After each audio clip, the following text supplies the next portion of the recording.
Kim Alloh uchun bola chaqasini boqaman deb safarga chiqsa, u juda katta jiddiy jahd qilganlar qatoridagi savobga ega bo'ladi.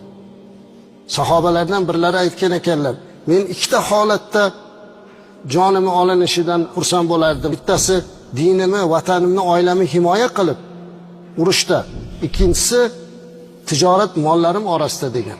Shuning uchun mana o'sha safarlarda yurgan, rizq talab qilib yurgan azizlarimiz o'sha Alloh uchun deb chiqyapti, rizqlarini o'sha joyda halol talab qilib, halollik bilan tezroq uylariga qaytishligi kerak azizlar. O'sha joyda yurganlarning haqqiga bu yerda duo qilib turish kerak. Musofirning duosi mustajab. Ular yurtini haqqiga duo qilsin. Musofirni nonini yeyishlik uchun temirdan tish kerak deb qo'yadi xalqimiz. Oson emas boshqa joyda yurishlik. Kasal bo'lib, boshi yostiqqa yetganda vatanini qo'msaydi. Bola chaqasini eslaydi, ota-onasini eslaydi. Musofirchilik oson emas. Alloh mana shu safarlarda o'zi baraka bersin, ularni muhofaza qilsin.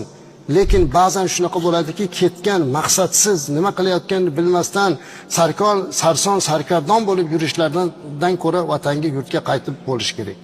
Shu yerda yashasin. Ammo bola chaqasini ham eslamasdan chiqib ketib, bunaqa holatlardan guvoh bo'lyapmiz.